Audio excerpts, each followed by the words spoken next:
Friends, नमस्कार। मैं उत्तम सिंह राणा और आज मेरे साथ सॉल्व करते हैं Jawahar Navodaya Vidyalaya entrance exam class 6 का ये पेपर है 2013 का। ये पेपर मैंने इसलिए चुना है क्योंकि इसमें अच्छे स्टैंडर्ड के प्रश्न हैं।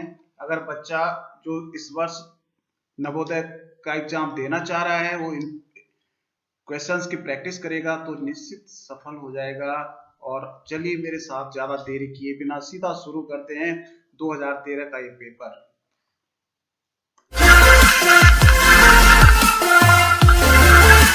सबसे पहले हमने करना है जो पहला प्रश्न है, इसमें 3 आकृतियां दे रखी हैं जो एक निश्चित पैटर्न में चेंज हो रही है। चौथा स्थान खाली है। तो मेरे साथ यहाँ पर 2 बच्चे भी बैठे हैं। आज ये बच्चे कोचिंग कर रहे हैं तो ये मेरे साथ आप लोग मेरी मदद करेंगे और आप लोगों की भी मदद करेंगे। और देखते हैं इन्होंने क्या क्या किया। इनको मैंने पहले टेस्ट करने के लिए दिया था, अब देखते हैं इनके कितने सही होते हैं। इन्होंने इसमें 100 क्वेश्चन थे उस समय, अब 80 क्वेश्चन आएंगे इस साल, ठीक है। और यहाँ तो 3 आकृतियां दे रखी है, चौथे स्थान पे कौन सी आकृति होगी उसी पैटर्न के हिसाब से ये आपको बताना है। तो यहाँ पर देखिए ये आकृतियां दे रखी हैं। तो जो पहला है इसमें देखिए ये वर्ग है, ऐसा तिरछा वर्ग है तो इसमें गुणा का निशान है। और यहाँ बाहर से ऊपर काली बिंदी है, यहाँ बिंदु यहाँ आ गया, यहाँ तीसरे में आ गया तो चौथी में यहाँ बिंदु आ जाएगा। यहाँ ये वाला निशान है, दूसरे में यहाँ चला गया, तीसरे में यहाँ चला गया तो चौथे में है। और यहाँ पे जो है ये यहाँ था, ये ऊपर गया, यहाँ आया तो ये नीचे आ जाएगा, ऐसा निशान। और तो लास्ट में ऊपर से कौन सा बचेगा? प्लस। तो देखिए इनमें से कौन सा उत्तर सही है? सी वाला। लिखा आप लोगों ने सी? बिल्कुल सही है। ये 2 तीर के निशान है। अब ये ठीक उल्टे हो गए इस साइड, तो ये यहाँ ऊपर है। तो फिर कौन सा आंसर होगा इनमें से? सी वाला होगा। फिर ऐसी जैसे दूसरे में थे वैसी हो जाएंगी कि नहीं होंगे? तो दे रखा है सर्किल है, सर्किल के यहाँ ऊपर की तरफ तीर का निशान है, यहाँ एंटी क्लॉकवाइज आ गया इस डायरेक्शन में। फिर तीसरे नंबर पे यहाँ नीचे आ गया तो चौथे नंबर पे इधर होगा एंटी क्लॉकवाइज 90 डिग्री घूम रहा है। तो ए वाला बिल्कुल सही लिखा। आकृति दे रखी है और इसके यहाँ 2 व्हाइट कलर के वृत्त हैं और एक बिंदु ये है ब्लैक। अब इसका जो है फिर ये चेंज हो गया, इसका विकर्ण इस साइड से पड़ गया दोबारा और ये घूम करके इस साइड आ गए। फिर ये पहले जैसे होगी तो सेम जो दूसरी आकृति है वही सेम होगा। तो कौन सा लिखा आप लोगों ने? बिल्कुल सही। एक रेक्टेंगल है आयत, इसके ऊपर एक छोटा रेक्टेंगल और बन गया, दूसरी बार नीचे छोटा रेक्टेंगल बन गया, छोटा आयत बन गया। तो अब क्या बनेगा? छोटा कहाँ बनेगा? ऊपर के नीचे ऊपर। तो कौन सा लिखा आप लोगों ने? ए वाला। बिल्कुल। इसके 4 हिस्से हैं, यहाँ क्या छायांकित कर रखा है, दूसरे में दोनों तरफ छायांकित हो गए। अब यहाँ छायांकित है तो क्या होना चाहिए? ये यहाँ भी और यहाँ भी छायांकित होना चाहिए उसके अगल बगल। तो कौन सा होगा? बिल्कुल सही है। इस प्रश्न में क्या किया आप लोगों ने? यहाँ देखिए ये इस तरह की आकृति है, केवल इसके बीच में डैश हुआ और कुछ चेंजिंग तो नहीं हुई? तो यहाँ ये वाली आकृति है, इस बाकी सेम रहेगा। तो ये देखिए सेम है लेकिन इसके बीच में डैश है, इसके बीच में मिला रखा है, 2 हिस्से बराबर कर रखे हैं। और ये त्रिभुज है, इसके 2 हिस्से हैं, यहाँ पर ये उल्टा हो गया और यहाँ ये आकृति है तो ये उल्टी होगी। कौन सी होगी? बिल्कुल। देखिए ये ऐसा है, ये उल्टा हो गया और ये बीच वाला डैश बड़ा हो गया। तो ये भी ऐसा है तो ये भी उल्टा हो जाएगा और बीच का डैश बड़ा हो जाएगा। तो क्या लिखा आप लोगों ने? लिखा। यहाँ देखिए ये त्रिभुज है, इसका कोना इधर चला गया 90 डिग्री एंटी क्लॉकवाइज, फिर 90 डिग्री एंटी क्लॉकवाइज, तो 90 डिग्री एंटी क्लॉकवाइज यहाँ होना चाहिए। तो क्या लिखा आप लोगों ने? क्वेश्चन 11 में हमें क्या करना है? ये आकृति के 3 हिस्से भरे हुए हैं, एक हिस्सा खाली है। तो खाली स्थान पे इनमें से कौन सी आकृति आएगी ये आपको बतानी है। तो ये हाँ, तो यहाँ पे देखो बिल्कुल डी वाले हम सीधी रेखा मारेंगे ये। अब देखो कौन सी लग रही है? बी वाली। बी वाली लग रही है ना? हाँ बिल्कुल सही है, बी वाली। यहाँ देखो इसको हम सीधी रेखा से अगर मिलाते हैं तो इसका वर्ग बनेगा जी, डी वाली। तो कौन सी लग रही है? डी वाली लग रही है ना? हाँ देखो इसने जानबूझ के तिरछा किया है ताकि बच्चे जो है कंफ्यूज हो जाए। ठीक है ना। अब यहाँ देखो इसका क्या बन रहा है, वृत्त बन रहा है ऐसा। तो इसका जो वृत्त बनेगा ये वाली आकृति बिल्कुल फिट आएगी इसमें। ठीक है ना, बाकी कोई नहीं मैच कर रही। देखिए प्रश्न नंबर 15 में कौन सा उत्तर लिखा आप लोगों ने, सी लिखा। देखो इसको मिलाना था, इसका क्या बनेगा, पूरा वर्ग बनेगा। देखो किससे मैच कर रहा है, ए वाले से कर रहा है या सी वाले से ज्यादा कर रहा है, क्योंकि दोनों की एक जैसी आकृति है। तो ऐसी कंडीशन में आपको क्या करना है, अगर आप पेपर दे रहे हैं तो आपके पास जो भी कोई कागज की टुकड़ी पेपर का कोना ही फाड़ लो, चाहे वहां से या कोई यहाँ से माप लीजिए, इसकी यहाँ से यहाँ की माप लीजिए। अब इसकी और इसकी यहाँ से यहाँ तक की माप लीजिए, और इसमें देखिए कितना कमी पड़ रही है उसी माप में। तो उसको यही, इसकी चौड़ाई यहाँ फिट हो रही है या इसकी चौड़ाई फिट हो रही है, तो इसका ए भी हो सकता है सी भी हो सकता है ऐसी कंडीशन में। तो जो जिसकी नाप भी आपको एकदम मिलती है उसको आप सही मान लेंगे। तो देखिए मैंने इसको पेपर में नाप के देखा, तो इसकी यहाँ पर जो चौड़ाई की माप है ये सी पे ज्यादा मैच करे, इसलिए इसका आंसर सी होगा। क्वेश्चन नंबर 16 से हमें क्या करना है, यहाँ दाहिनी तरफ एक दर्पण है, तो इस आकृति की कैसी परछाया बनेगी दर्पण में, आपको बताना है। तो ये ठीक उल्टी हो जाएगी, इसकी डायरेक्शन जो है इस तरफ मतलब हॉरिजॉन्टल घूम जाएगा ये। तो इनमें से इस बात का ध्यान रखना कि ये देखो व्हाइट गोली अंदर है, तो जब इस एफ का मुंह उल्टा हो जाएगा इधर को, तो व्हाइट गोली अंदर ही रहनी चाहिए। तो यहाँ पे देखो यहाँ ब्लैक कर रखा है, तो सी वाला होना चाहिए। यहाँ पे ये ट्रायंगल है, त्रिभुज है, तो त्रिभुज का देखिए इसकी डायरेक्शन में ये जो तीर है ये यहाँ शीशे की तरफ है, तो इस तरफ जो है उल्टी तरफ हो जाएगा ये तीर नीचे को। ठीक है ना, और ये वाली आकृति दूसरी तरफ होगा, नीचे ज्यों का त्यों रहेगा। कितने प्लस है इस पे, 5 प्लस, तो बीच बी में 5 प्लस है, ये लिखा आपने बी के, बिल्कुल सही है। देखिए इसमें देखिए उल्टा हो गया। ठीक है ना, यहाँ देखो बुक लिखा हुआ है, तो जब ये बुक दिखेगा तो ये उल्टा इस तरफ से होगा, बी इधर को चला जाएगा, के मतलब यहाँ शीशे की तरफ के ऐसा आ जाएगा, और ओ तो ऐसे ही रहेगा, अब बी जो है उल्टा हो जाएगा इस तरफ। ठीक है ना, तो चौथा वाला। इसमें देखिए इसमें इस तरह से मोड़ रखा है, तो यहाँ जो इसकी आकृति कौन सी बनेगी, ये शीशे की ठीक उल्टी साइड है, तो यहाँ भी शीशे से दूर रहेगा, ये शीशे के डायरेक्शन में रहेंगी, और बिल्कुल सी सही है। ठीक है, देखिए ये झंडा जो है कैसे दिखेगा, झंडे का मुंह जो है नहीं, बी की तरफ, बी तो सेम टू सेम है, हाँ, तो ये उल्टी डायरेक्शन हो जाएगी ना, इसकी डायरेक्शन इधर आ जाएगी, तो बिल्कुल सी जैसा दिखेगा। देखिए ये समस्या आकृति है, यहाँ कागज मोड़ने वाले हैं। हमारे पास एक चौकोर कागज था वर्गाकार, हमने पहले इसको ऐसे मोड़ा, त्रिभुज जैसा बना दिया, फिर देखो उल्टा मोड़, नीचे से ऊपर को ऐसा मोड़ दिया।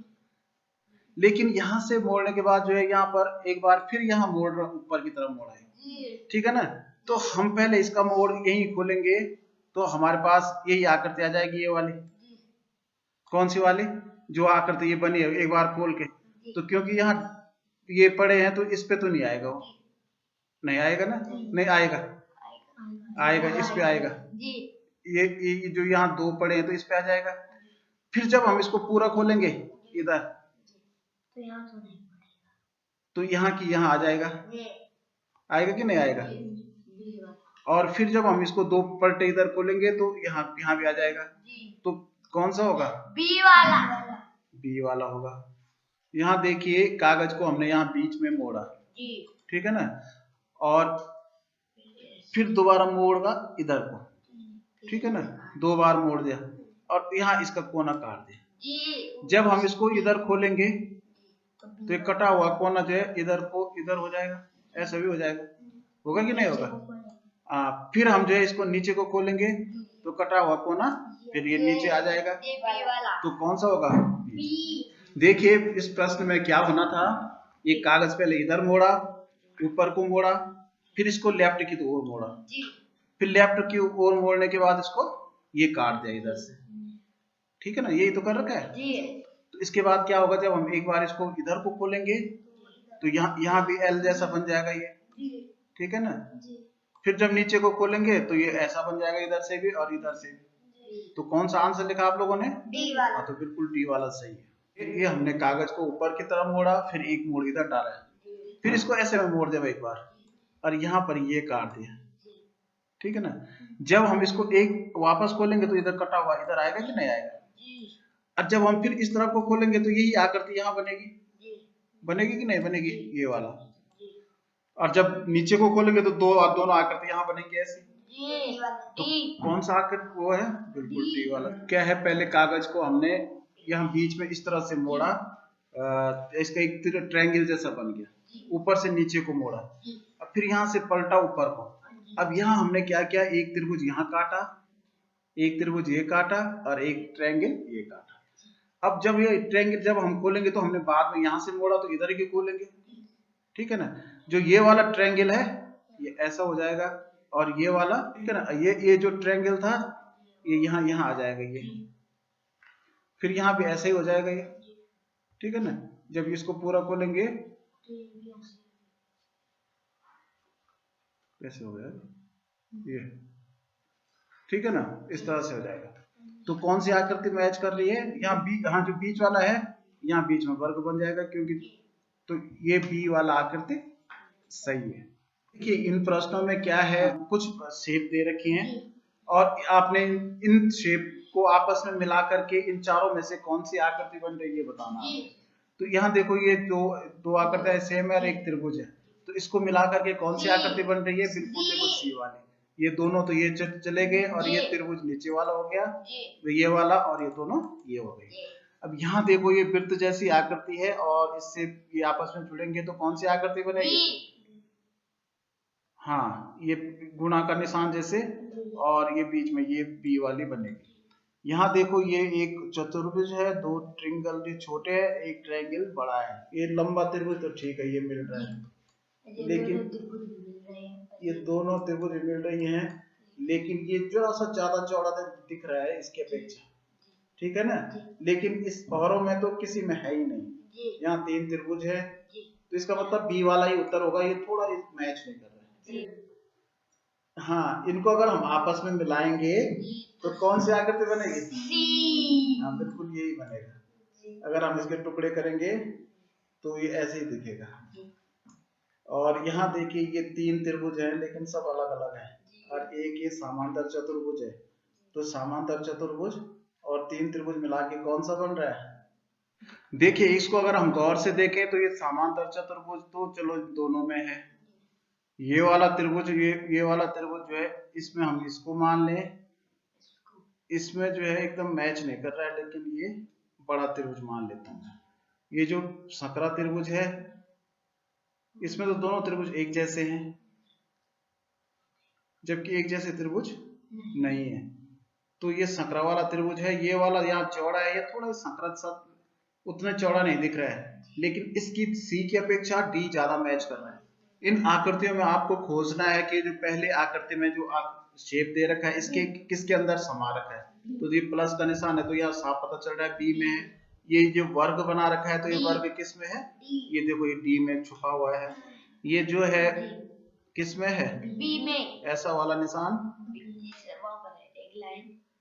हाँ ये और ये बी में छुपा हुआ है। ये देखो ये वाला जो है ये आकृति त्रिभुज जैसे यहाँ वर्ग किसके अंदर में, इसमें बी में देखो ये ऊपर की टंडी भी ये बिल्कुल मैच कर रही है बी में। ये देखो ये चिन्ह किसमें है, सी के अंदर छुपा है।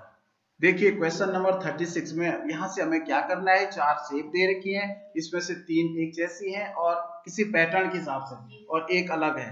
अलग वाला फिगर हमें खोजना है। तो बताइए इसमें अलग क्या लिखा आप लोगों ने, ए वाला। क्यों अलग है, क्योंकि इनके आमने सामने के ब्लैक है, इसका आमने सामने का ब्लैक नहीं है। 37 में क्या अलग लिखा, बी। क्यों है, क्योंकि इसके दोनों सेम हैं और बाकी अंदर बाहर सब में अलग अलग है, बी। बाकी सब समांतर चतुर्भुज हैं, ठीक है ना। और 39 में डी, क्योंकि ये तीनों ऊपर के पहनने वाले हैं, ये नीचे एक पतलून है, ठीक। 40 में क्या लिखा आप लोगों ने, हाँ देखिए ये इसलिए आंसर है क्योंकि ये जो दोनों काले बिंदु है ये इनमें जो है ये गुणा, इस यहाँ पे जो प्लस का निशान है इसकी तरफ है, यहाँ पे जो प्लस का निशान है इसकी तरफ है कि नहीं है, यहाँ पे प्लस के निशान की तरफ है, जबकि ए वाले में माइनस के निशान की ओर है। आपने जो पहले आकृति दे रखी है ठीक उसी के समान आकृति खोजनी है। हाँ, तो ये डी वाली देखो सेम मैच कर रही है। देखिए इसके समान ठीक कौन सा त्रिभुज लिखा आपने? ए वाला, बिल्कुल ठीक है। ये नीचे कोई इसमें उल्टा हो गया, इसमें तो बिल्कुल ही अलग है। ठीक है ना, ये जो तीलियां हैं, 3 ऐसे में 2 ऐसे में। तो देखो इनके अगर नोक देखें हम तो इन दो यहाँ तीर, यहाँ देखो यहाँ बीच में तीली ऐसी है, यहाँ ऐसा है, तो बिल्कुल ए वाला मैच कर रहा है। यहाँ बिल्ली देखो सेम बिल्ली कौन सी दिख रही है, ये तो मैच ही नहीं कर रही है। इसके कान अलग है, इसका चेहरा या उल्टी दिशा में है। यहाँ सी वाले मैच कर रहा है। हाँ देखो यहाँ इसके कान ऐसे हैं, इसके ऐसे हैं, बिल्कुल सी वाला मैच कर रहा है, डी वाला भी नहीं कर रहा है। तो सी वाला गुणा का निशान है, झंडे झंडे इस तरह से इसमें किनारे बने हुए हैं, तो कौन सी आकृति मैच कर रही है? बिल्कुल देखो बी मैच कर रही है। यहाँ क्या करना है आपने कि इसको पूरा करना है। तो जैसे ये लाइन है तो इसको यहाँ मिलाया, इसको यहाँ मिलाया, बना है, इधर बना है, इधर भी बनेगा। ठीक है ना, और बीच में गुणा का निशान भी है, साइड से भी हुआ है और साइड से भी इस तरह से फूल बने हुए हैं। तो ऐसे ही फूल बनाने हैं आपने। तो कौन सा मैच कर रहा है? ए वाला। यहाँ भी देखो ठीक इसी तरह से मैच, ऊपर के पैटर्न पे चलेंगे तो यहाँ देखो इसमें तो ऐसा है, इसमें ये कटा हुआ है तो इसमें ऐसा कटा होगा, क्योंकि इसमें चारों में अलग अलग हिसाब से कटा है। तो इसका मतलब ए वाला बिल्कुल, बाकी तो कोई मैच नहीं कर रहा है इनमें। देखिए यहाँ भी हम क्या करेंगे, ऐसे ही वृत्त ऐसे ही फूल बने होंगे, और जैसे ये है वैसे ही आकृति होगी। तो डी क्यों नहीं होगी बताओ? उसमें यहाँ पे गोला है, जबकि यहाँ पे ये ऐसा होना चाहिए था। तो बिल्कुल सी वाला बिल्कुल सही है। यहाँ देखो ये अब ये ऊपर के जैसे है, तो इसका मतलब इसके जैसे यहाँ होगा, ऐसा बनेगा, और इसके अंदर काली बिंदी होगी, ऐसा मिलेगा, और यहाँ प्लस प्लस निशान होगा, तो बिल्कुल डी वाला। यहाँ भी हमने देखो जिस हिसाब से ये कर रखा है, तो उस हिसाब से ये भी होगा। यहाँ पे हम ऐसे मिलाएंगे और ये आकृति इधर भी आ जाएगी। तो इस तरफ से देखो यहाँ पे ये तो मैच नहीं कर रहा है, ठीक है ना, ये भी मैच नहीं कर रहा है, इधर देखिए ये भी नहीं कर रहा, तो डी वाला बिल्कुल सही है। अब हम मैथ्स वाला पोर्शन करते हैं। ये मैथ्स के बहुत अच्छे प्रश्न इस पेपर में है, ठीक है ना। इसको ध्यान से देखेंगे आप लोगों ने कैसे किया है, उसको मैच करेंगे मेरे उससे। तो देखो ये प्रश्न है, एक रेलगाड़ी जो 54 किलोमीटर प्रति घंटा की गति से चल रही है, एक 90 मीटर प्लेटफॉर्म को कितने सेकेंड में पार करेगी। तो सबसे पहले ऐसे सवालों में हमने देखना है कि यहाँ जो चाल दे रखी है स्पीड, तो चाल किस में दे रखी है? किलोमीटर में दे रखी है, किलोमीटर पर आवर में दे रखी है। और जो इसने दूरी तय करनी है वो मीटर में करनी है, 90 मीटर, ठीक है ना। लेकिन यहाँ पे कभी कभी रेलगाड़ी की लंबाई होती है तो प्लेटफॉर्म की लंबाई के साथ जुड़ जाती है यार, लेकिन यहाँ पे रेलगाड़ी की लंबाई नहीं दे रखी है, तो हम ऐसे ही करेंगे सवाल को, ठीक है ना। अब क्योंकि जब ये मीटर पर सेकंड में दे रखी, मीटर में प्लेटफॉर्म की लंबाई दे रखी है और चाल किलोमीटर पर आवर में है, तो क्या करते हैं, हाँ, तो इसकी जो चाल है इसको मीटर प्रति सेकंड में बदलने के लिए 5/18 से गुणा करते हैं। तो 18 कम 18, 18 3 54, तो 5 3 15, तो इसका 15 मीटर पर सेकंड के हिसाब से चलेगा।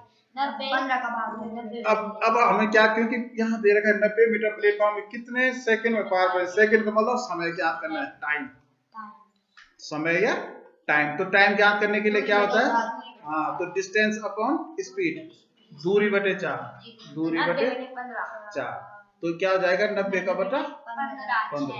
तो 15 से हम काटेंगे तो 15 कम 15, 15 6 का 90, तो इसका मतलब 6 सेकंड में पार करेगी। एक कार्य 12 व्यक्ति या 15 औरतें, यहाँ पे ध्यान से पढ़ना है, सवाल बहुत ज्यादा पूछा जाता है, 12 व्यक्ति या 15 औरतें, यानी अथवा है, अथवा मानी या तो 12 व्यक्ति उतना ही काम करते हैं जितनी 15 औरतें। तो इसका मतलब 12 व्यक्ति के बराबर कितने हो गई, 12 व्यक्ति बराबर 15 और 15 15 औरत, तो 4 आदमी बराबर x, तो 20 दिन में कर रहे हैं वही कार्य 4 आदमी तथा 5 औरतें, यहाँ तथा लिखा है, यहाँ जो है औरतें भी और आदमी मिलके काम कर रहे हैं, तो 4 औरतों के साथ 4 व्यक्तियों के साथ 5 औरतें हैं, तो हाँ, या तो इन औरतों का पुरुष बना लो या तो व्यक्तियों क्या औरत बना तो दो। हम अगर औरतों को, क्योंकि जब 12 व्यक्ति 15 औरत कर रहे हैं तो एक व्यक्ति बराबर हो जाएगा 15/12 12 औरत, और 4 व्यक्ति बराबर क्या हो जाएगा गुणा 4। तो देखो 4 एकम 4 4 3 और 3 एकम 3 3 15, यानी 4 व्यक्ति बराबर 5 औरत। अब 5 औरतों का काम तो 4 व्यक्ति के बराबर हो गया, 5 औरत और है तो कुल औरत हो गई 10। अब सीधी सी व्यक्ति बात है कि यहाँ पे एक तरफ हम लिख देंगे व्यक्ति औरत, सॉरी औरत, और एक तरफ लिख देंगे दिन। तो पहले 15 औरत कर रही थी 20 दिन में, अब औरत हो गई 5, ये 5 ये 10, तो x दिन में। तो यहाँ x की तरफ 3 लगेगा यहाँ ऊपर, क्योंकि जब यहाँ औरत संख्या बढ़ती है तो यहाँ दिन घटेंगे, ये जानते हो ना आप लोग। तो x/20 बराबर, ये उल्टा हो जाएगा 15/10। तो x बराबर क्या हो जाएगा, इसको हम पक्षांतर करेंगे तो ये 20 यहाँ आ जाएगा, तो ये 0 से 0 कटा, तो 15 दूनी 30 दिन में करेंगे। क्या आप लोगों का 30 दिन आया था? वैसे भी हिसाब लगाओ, जब 15 औरत जो है 20 दिन में कर रहे हैं तो यहाँ औरत कम हो गई ना, 10 हो गई, तो इसका मतलब दिन बढ़ जाएंगे। तो 20 से ज्यादा या तो 25 होते या तो 30 होते, तो इसका मतलब 30 दिन हमारा सवाल सही है। एक ड्रम पानी से 1/3 भरा हुआ है, तो सबसे पहले हम क्या करते हैं, एक ड्रम बना दो, समझने के लिए करना जरूरी है, नहीं तो अगर बिना चित्र से भी करते हैं लेकिन उसमें गलत होने की संभावना। 1/3 भरा हुआ है ना, तो सर इसके जो है 3 हिस्से कर दो बराबर, ठीक है ना। तो ये 1/3 ये भरा हुआ है, 1/3 भरा हुआ है। यदि इसको भरने के लिए 60 लीटर चाहिए, अब देखो इन दोनों खानों पे कितना चाहिए, 60 लीटर, ठीक है ना। और पानी की आवश्यकता है, तो ड्रम की धारिता क्या है, तो पूरे ड्रम में कितना आएगा। तो देखो छोटी सी बात अगर दिमाग से करो तो दोनों में 60 है, तो एक खाने पे कितना आएगा, 60 का आधा 30 आएगा, 30 आएगा तो 30 आएगा, तो ड्रम की धारिता 30 से 90 होगा। तो क्योंकि अब 2 खाने 30 के बराबर है, तो इसका मतलब ये 2/3 भाग है इसका, तो x का 2/3 बराबर 60 लीटर, 60 है नहीं, तो x बराबर कितना हो जाएगा इसका, 60 गुना 3/2 उल्टा हो जाएगा, तो 2 से काटेंगे, 2 एकम 2, 2 3 6, और तो 0 बार गया तो 30 से 90 लीटर। समझ में आ गया ना। तो कैसे चित्र से भी कर सकते थे, या तो इसको देखते कि पहले भरा वाला भाग 1/3 है, तो खाली भाग कितना है, क्योंकि यहाँ खाली भाग जो है लीटर में दे रखा है 60 लीटर, अब भरा भाग जो है भिन्न में दे रखा है 1/3, तो हमें पहले क्या करना पड़ता है कि जो खाली भाग अगर लीटर में दे रखा है तो उसके पहले भिन्न ज्ञात करने, फ्रैक्शन ज्ञात करना है, क्योंकि जब 1/3 भरा है तो खाली कितना है, तो 1 में से 1/3 घटाएंगे तो 2/3 होगा, तो 2/3 किसके बराबर है, x के बराबर, 60 के बराबर, तो x का 2/3 बराबर 60। इस मेथड से हम कर सकते हैं। देखिए ये सवाल है भाई, इसका योगफल ज्ञात करना है, तो क्योंकि दशमलव में, तो दशमलव में योगफल ज्ञात करने के लिए डेसिमल के स्थान के ठीक नीचे डेसिमल ही आना चाहिए। यहाँ देखो 0 इधर 7 इधर लिख देंगे, 7 के नीचे 7, फिर यहाँ डेसिमल आएगा तीसरे वाले में, ये 9, तो 98.78 7847, कौन सा है, डी वाला है। एक वर्गाकार पार्क जिसका परिमाप 72 मीटर है का क्षेत्रफल, देखो पार्क है वर्गाकार, ठीक है ना, और इसका जो परिमाप यानी भार की माप है 72 मीटर है, तो 72 मीटर का मतलब भार की माप है, तो इसका मतलब चार इसकी और इसकी चारों की माप बराबर होती है, तो हम क्या करेंगे 72 में 4 का भाग दे देंगे, हाँ, तो इसका मतलब 18 मीटर जो है इसके साइड आ गई। तो क्या बताना है, क्षेत्रफल, तो वर्ग का क्षेत्रफल कितना होता है, एरिया, भुजा गुणा भुजा, साइड इंटू साइड, तो 18 इंटू 18, अब निकालो 18 इंटू 18 324, 18 का वर्ग होता है 324 वर्ग मीटर। देखो ऐसे सवालों में कई जगह वर्ग नहीं लिखा रहता है, केवल मीटर रहता है, और एक जगह वर्ग होगा, आपने जल्दीबाजी में जो है 324 मीटर पे सही का निशान मार दिया तो गलत हो जाएगा। दिए गए आलेख से ज्ञात कीजिए कितने बच्चों ने 20 से कम अंक पाए हैं। तो देखो 20 से कम अंक पहले किसने पाए, ये अंक ये है बेटा, तो ये 15 15 अंक वाले बच्चे कितने, 20 बच्चे हैं। तो 20 बच्चे होने तो 15 अंक पाए। और यहाँ 10 अंक वालों ने 10 अंक वाले भी 10 ही बच्चे हैं, तो 5 अब 5 अंक बच्चे वाले भी 5 ही हैं, तो इनको हम जोड़ देंगे तो 35 बच्चों ने। ठीक है, 2200 का 4% का 7.5% समतुल्य, दशमलव समतुल्य क्या है? तो हमने इसको पहले ही सॉल्व करेंगे, फिर गुणा 7.5% है तो प्रतिशत माने बटे 100। अब यहाँ 200 आ गया तो गुणा आ जाएगा। अब यहाँ 2 जीरो तो कट गए, 2 जीरो। अब हम 4 से काटेंगे तो 4 1 जा 4, 4 2 जा 8 और 25 आ जाएगा। हाँ, अब 25 का भाग हम 7.5 में देंगे तो 25 0.3 या 0.3 25 75 आ जाएगा। अब हम क्या करेंगे, गुणा करेंगे तो 22 कितना होते हैं 66। अब एक अंक के पीछे दशमलव है तो 6.6 आंसर हो जाएगा। एक दुकानदार एक बॉल पेन ₹12 का या 10 बॉल पेन का एक पैकेट 100 का बेचता है। श्रीमती स्वाति यदि 24 बॉल पेन खरीदती है तो उसका क्रय मूल्य कितना होगा? तो देखो हाँ कैसे किया आप लोगों ने, क्योंकि इसने 10 बॉल पेन का पैकेट जो है 100 का है, तो इसको 24 बॉल पेन खरीदना है तो पहले पैकेट लेगी ना, तो 10 के कितने पैकेट लेगी? 2 पैकेट, तो 2 पैकेट में 20 पेन आ जाएंगे इनके, तो 2 पैकेट कितने के 200 के हो जाएंगे। 100 गुणा 2, तो एक पेन का मूल्य 12 है तो 4 का, अब 4 पेन अलग से लेगी भाई, तो हाँ तो एक पेन कितने के है 12 के, अच्छा 48, तो कितना हो गया 248 रुपए के। करण ने परीक्षा में भावना से 10 अंक अधिक प्राप्त किए। अब तो देखो अधिक प्राप्त किसने किए? करण ने। करण ने ज्यादा किए प्राप्त, इसको ऊपर लिख दो, थोड़ा सा अंदाज के लिए होता है। अब भावना ने कम किए प्राप्त तो भावना नीचे लिख दो, बीच में जगह छोड़ दो, क्या पता भावना से, तो भावना ने कम किए तो भावना ने हम x लिख देंगे, और किसी के भी मान लो x। करण ने ज्यादा किए तो 10 तो x + 10 हो जाएगा। ठीक है, ईशा ने भावना से 5 अंक कम प्राप्त किए तो ईशा और नीचे आ जाएगा, क्योंकि ईशा और कम है, भावना से भी 5 अंक कम प्राप्त किए तो x - 5 हो जाएगा 5। ठीक है ना।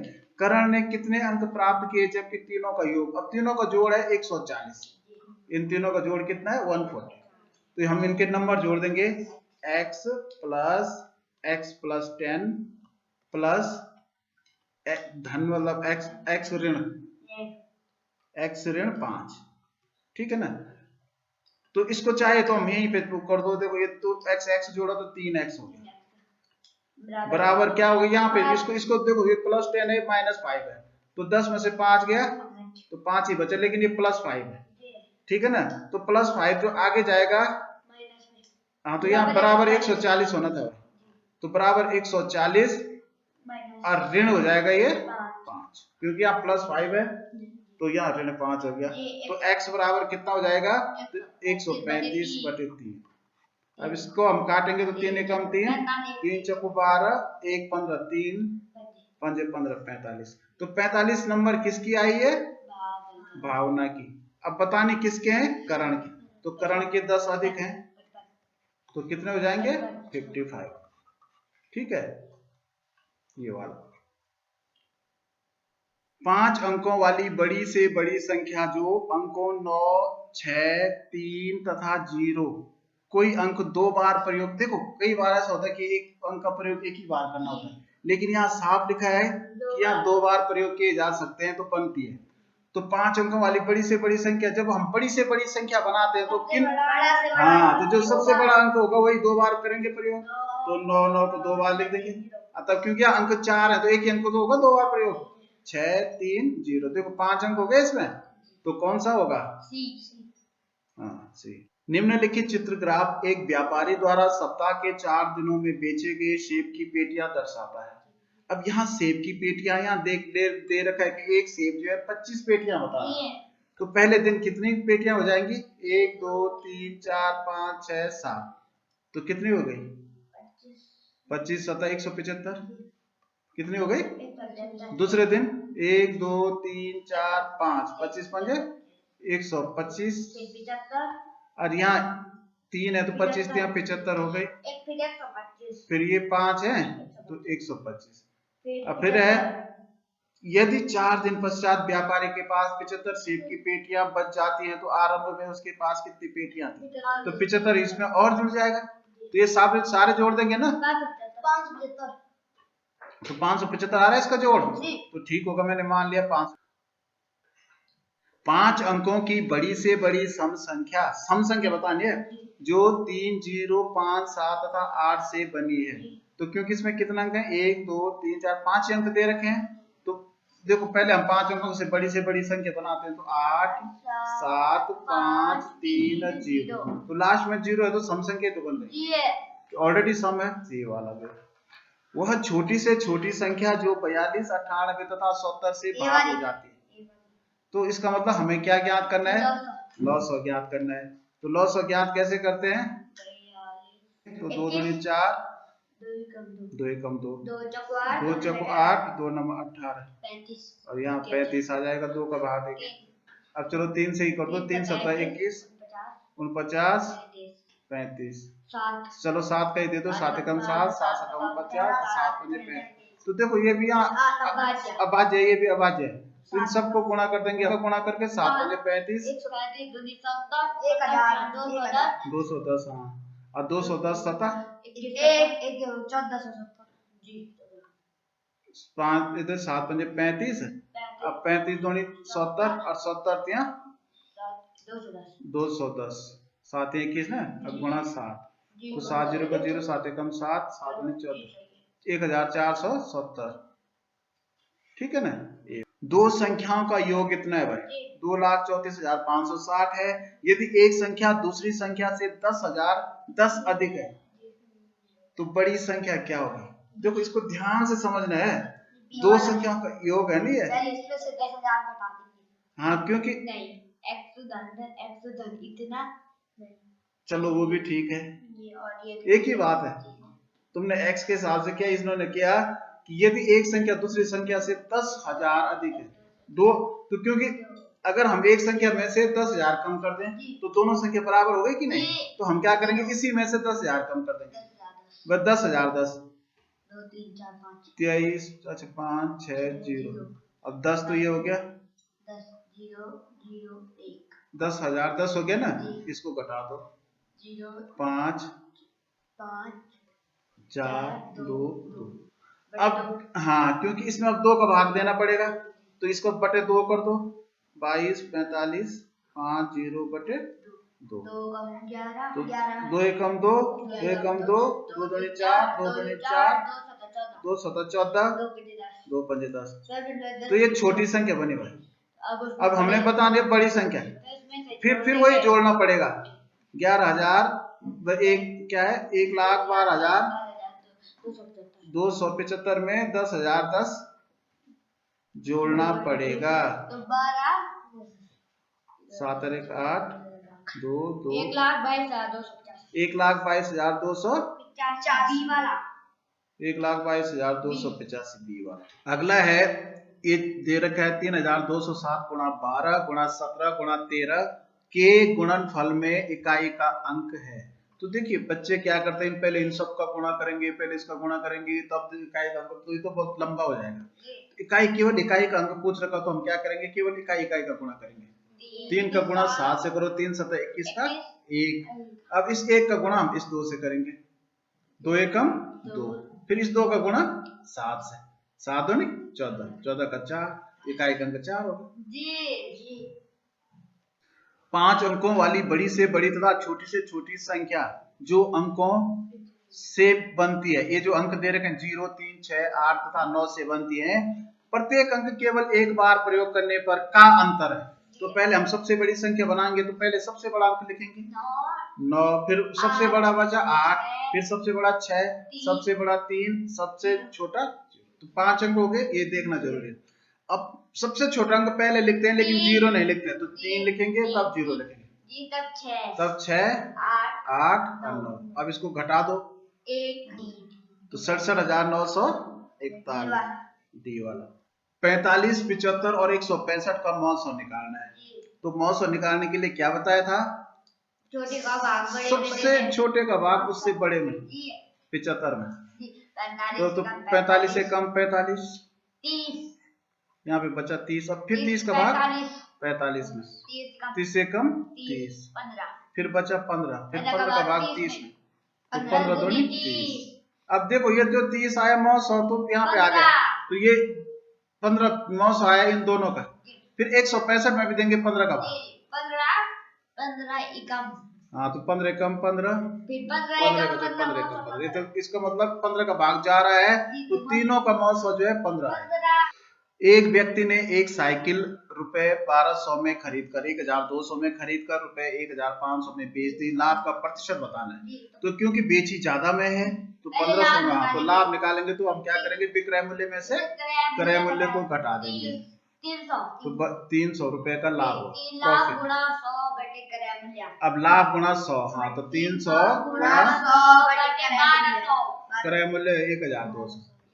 तो इसको हम काट दो, कोई सभी काट दो, ये काट दो, 24 तो 12 कम 12 12 तो नहीं 24, तो 12 पंजे 60 25, तो और कुछ नहीं बचा तो सीधा 25% हो गया। ठीक है। किस वार्षिक दर प्रतिशत से 2500 साधारण ब्याज पर 4 वर्ष में 3300 हो जाएंगे। अब यहाँ पर देखो ये मूलधन दे रखा है 2500, प्रिंसिपल बोलते हैं इसको मूलधन, तो मूलधन है 2500 प्रिंसिपल, ठीक है ना। अब इसमें क्या है दर, तो दर हमें क्या करनी है x। अब समय कितना है 4 वर्ष 4 ईयर। अब लेकिन इसमें ब्याज होना चाहिए था, अगर हमें इनमें से कुछ ज्ञात कर ब्याज दे नहीं रखा तो हमने हाँ तो घटाना है, तो क्योंकि 3300 मिश्र धन है तो इसमें से हम क्या करेंगे 2500 बता देंगे, 2500 को घटा देंगे 800 तो ये 800, तो ब्याज हो गया 800। अब हमारा फॉर्मूला वही रहेगा 2500 मूलधन गुणा दर गुणा समय बटे 100, तो 2500 गुणा x गुणा 4 बटे 100 बराबर 800 800। अब फिर x बराबर क्या हो जाएगा 800 गुणा 100 800 गुणा ये 100 तो ऊपर चला जाएगा और ये 2500 75 होने पे 2500 नीचे और गुणा 4 भी नीचे, तो 2 जीरो से 2 जीरो कटे।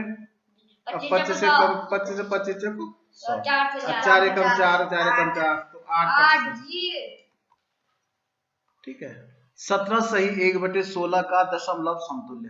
अब देखो 17 तो पूरी संख्या है, तो 17 तो अपनी जगह 17 वैसे ही रहेगा।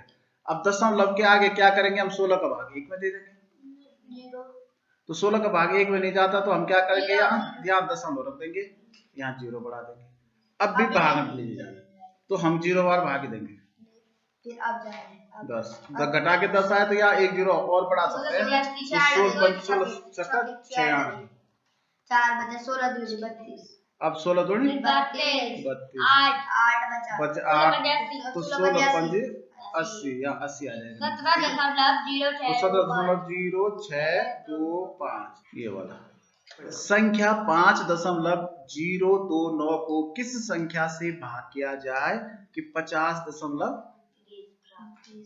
प्राप्त हो। कई तरीके इसको करने में, इसमें भाग देना है किसका x, ठीक है ना, किस संख्या से भाग किया जाए कि उत्तर आ जाए 50.2, क्योंकि x से भाग दे के उत्तर इतना आ रहा है तो इसका मतलब इसी का भाग अगर हम इसमें देंगे तो उत्तर x आए, ठीक है ना। तो हम इसी का भाग तो देंगे इसमें, तो हमने क्या, लेकिन हमने पहले भाग देने से पहले इसके दशमलव हटाने हैं, तो दशमलव हटाने के लिए इसको यहाँ से यहाँ लिख दो 50.29। अब क्योंकि इसके 2 अंक के नीचे दशमलव है तो गुणा 100 हो जाएगा, ऊपर भी गुणा 100 हो जाएगा। अब जब ऊपर गुणा 100 हो जाएगा तो ध्यान से देखना 5029 इसके आगे 2 जीरो, अब यहाँ हो जाएगा 50 2 9 और 2 जीरो। अब ऊपर 3 अंकों के पीछे दशमलव है तो यहाँ दशमलव लगेगा, 2 अंकों के पीछे, यहाँ 2 अंकों के पीछे तो यहाँ दशमलव लगेगा। तो अब हमने भाग देना है 2.9, या तो चाहे 0 0 भी रहने दो तो या कुछ हटा कोई फर्क नहीं पड़ता, ठीक है ना। तो क्योंकि यहाँ देखो भाग इसमें तक देंगे तो सबसे पहले हम क्या रख देंगे यहाँ दशमलव रख देंगे कि नहीं, तो दशमलव रखने के 9 नहीं हटा नहीं, ये दशमलव यहाँ आ गया अब 9 तक हम भाग दे सकते हैं, ठीक है ना। तो इसका एकम 5 0 2 2, ठीक है ना। तो ये हो गया ये, तो 0.1 आएगा, क्योंकि यहाँ 0 दशमलव के बाद तो 0 रखने की जरूरत है नहीं, मैंने वैसे लिख दिया था। तो ये 0.1 होगा। अगर तुम उत्तर की जांच करना चाहते हो तो इसका गुणा कर दो, 50.29 का गुणा कर दो 0.1 से, उत्तर उतना ही आएगा 50.29। अब यहाँ अंक हो जाएंगे 1 2 3 अंक, 1 2 3 अंक, देखो इतना आ गया, ये वाला आ गया कि नहीं आया। तो इसका मतलब हमारा सवाल बिल्कुल सही है। 500 ग्राम 4 किलोग्राम का कितने प्रतिशत है? तो हाँ, वेरी गुड, 500 ग्राम, ऊपर ग्राम लिखना जरूरी है, 4 किलोग्राम यानी 4000 ग्राम, क्योंकि जब किलोग्राम में होता है तो इसको ग्राम बना देते हैं। अब गुणा 100 तो नीचे वाला पर 100 जो है यहाँ प्रतिशत का निशान बन गया, और इसको हम काटेंगे 2 0 2 0 1 0 1 0 कटा। अब 4 का भाग हम 50 में देंगे,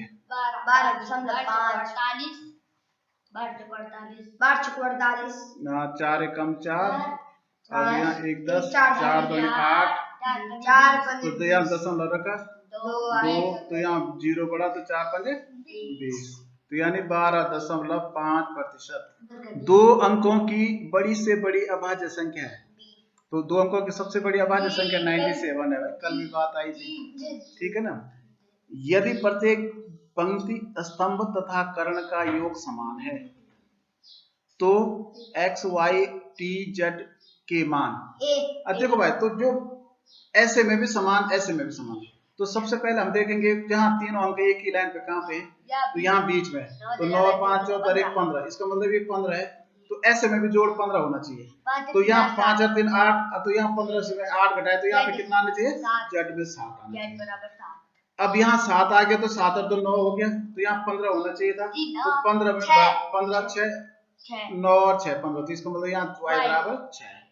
अब यहाँ देखो 6 और 1 7, तो 15 में से 7 गया 8, तो यहाँ x में 8, फिर 8 और 3 11, और यहाँ 15 में से 11 गया 4, तो यहाँ किस पहले x का मान लिखना है, तो x का मान हो गया 8, फिर y का लिखना है 6, फिर t का लिखना है 4, फिर z का लिखना है 7, तो 86 47, हाँ ए वाला बिल्कुल सही।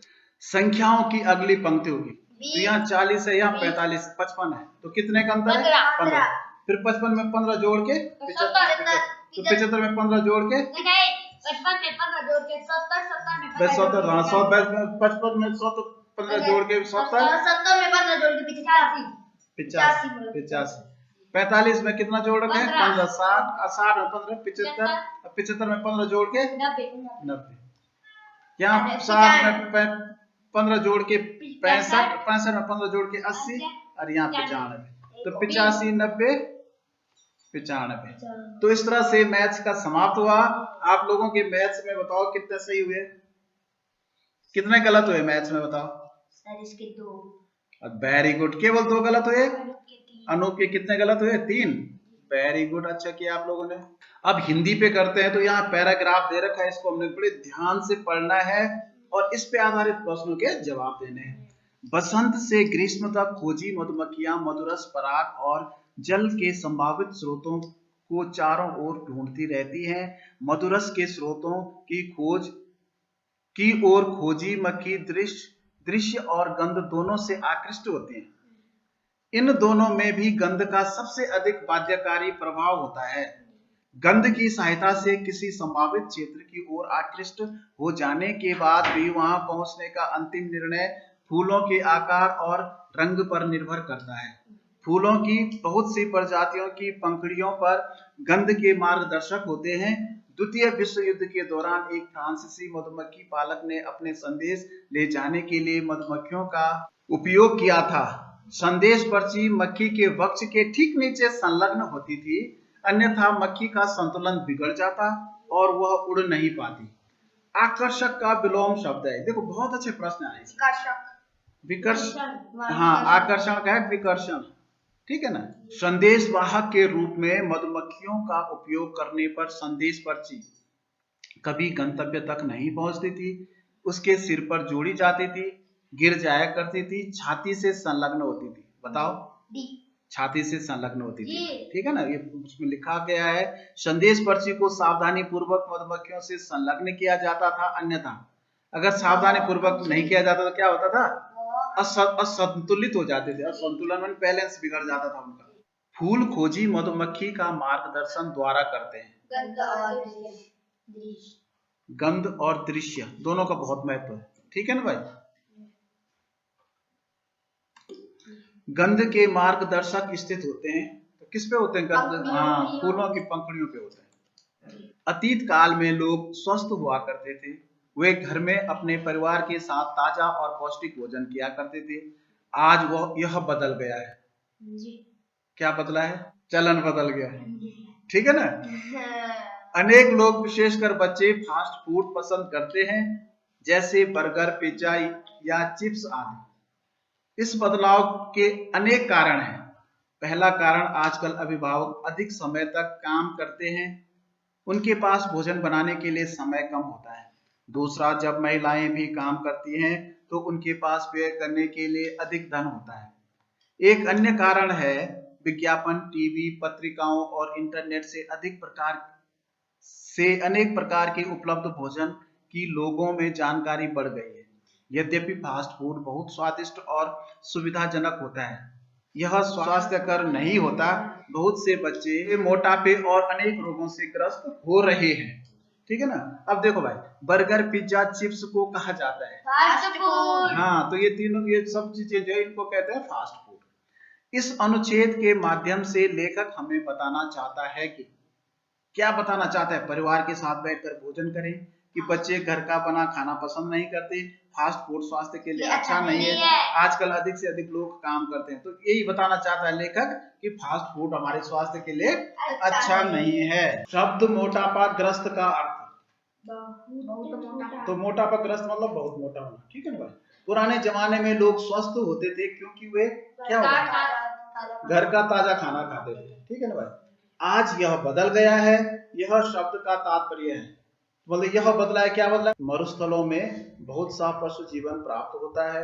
रात में रेगिस्तानी छिपकलियां अपने छिद्रों से बाहर निकलती हैं। अनेक प्रकार के जहरीले सांप, बिच्छू, लोमड़ियां और कीड़े मकोड़े और पक्षी प्राप्त होते हैं। सहारा, अरब और थार के मरुस्थलों में अपना सामान एक स्थान से दूसरे स्थान तक ले जाने में ऊंटों का उपयोग स्थानीय लोगों के द्वारा किया जाता है। ऊंट, जिसे मरुस्थल का जहाज भी कहा जाता है, बालू में मीलों चल सकता है। इसकी आंखों की बरौनियां लंबी होती हैं और यह अपनी नाक के छिद्रों को बंद रख सकता है। इससे यह रेत से अपनी आंखों और नाक को बचा सकता है। इसके पैर सपाट और गद्देदार होते हैं और पीठ पर एक या दो कुबड़ होते हैं। ऊंट एक बार में अनेक लीटर पानी पी सकता है और उसके बाद एक सप्ताह से अधिक तक बिना पानी के चल सकता है।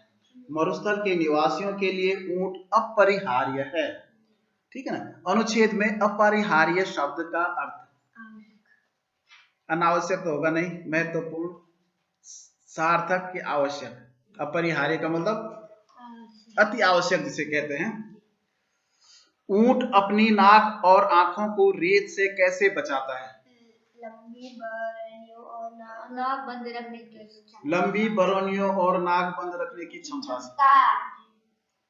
आंखों पे लंबी बरौनियां उसकी होती हैं और वो नाक बंद रख सकता है, ठीक है ना। दीवार। इस अनुच्छेद के लिए सबसे उपयुक्त शीर्षक कौन सा है? तो क्योंकि यहाँ ऊंट के बारे में है तो ये ऊंट मरुस्थल का जहाज ही होगा। रात में अपने छिद्रों से कौन सा पशु बाहर निकलता है? छिपकलियां। ऊंट एक सप्ताह से अधिक तक बिना पानी पिए चल सकता है क्योंकि अब वह रेत में मीलों चल सकता है, इनके पैर गद्दीदार होते हैं, वो एक बार में अनेक लीटर पानी पी सकता है। यह जानना अच्छा है कि जब आपको सहायता की आवश्यकता हो तो आप पुलिस अधिकारी को बुला सकते हैं। आपको पुलिस से डरना नहीं चाहिए। उनका काम है लोगों की सहायता करना। पुलिस अधिकारी खोए हुए बच्चों को ढूंढने में सहायता करते हैं। जब सड़कों पर कोई समस्या हो तो यातायात की व्यवस्था करते हैं। वे अपराधियों को पकड़ लेते हैं जिससे हमारे शहर सुरक्षित रहें। जब लोग कार दुर्घटना में के शिकार होते हैं तो पुलिस अधिकारी उनकी सहायता के लिए शीघ्र ही आ पहुंचते हैं। बाढ़, अग्निकांड और आंधी तूफानों के दौरान फंसे लोगों को वे सुरक्षित स्थानों तक पहुंचाते हैं। कभी कभी वे खतरे में फंसे लोगों को बचाते हैं। पुलिस अधिकारियों ने बहुत सी जानें बचाई हैं। पुलिस अधिकारियों को अपना सबसे अच्छा मित्र मानिए। बाढ़ के दौरान पुलिस कैसे लोगों की मदद करती है?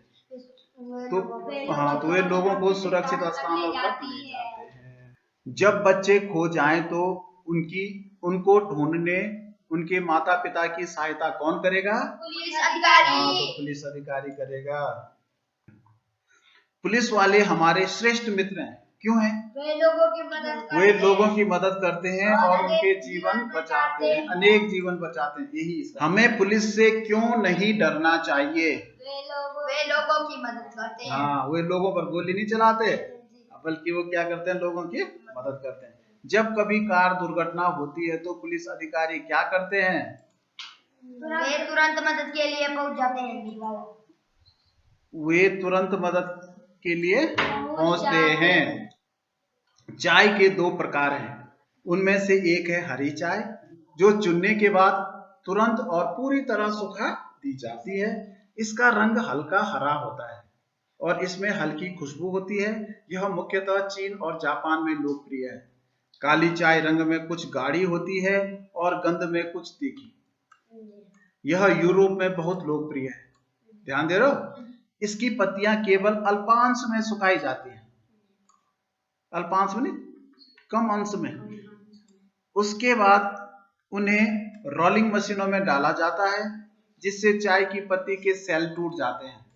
इससे प्राकृतिक रस बाहर निकल आता है और इसे विशेष स्वाद प्रदान करता है। पत्तियां भी मुड़ जाती हैं। रोलिंग के बाद पत्तियों को नम वातावरण में फैला दिया जाता है और इन्हें किण्वन के लिए छोड़ दिया जाता है जिससे वे चमकदार तांबई रंग की हो जाती हैं।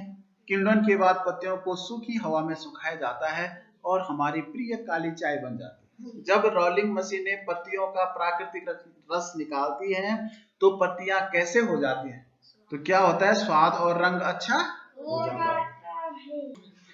इससे प्राकृतिक रस बाहर निकल आता है जो इसे विशेष स्वाद प्रदान करता है। प्राकृतिक का विलोम बताना। हाँ, प्राकृतिक का कृत्रिम होता है।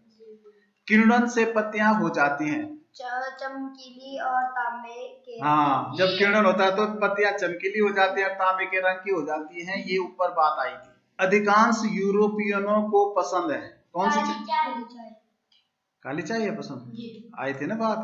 और जापान और चीन के लोगों को हरी चाय। ठीक है ना? चीन और जापान में मुख्यतः प्रचलित चाय होती है। अच्छा, ये आ गया प्रश्न। इनको कौन सा? हल्का हरा रंग।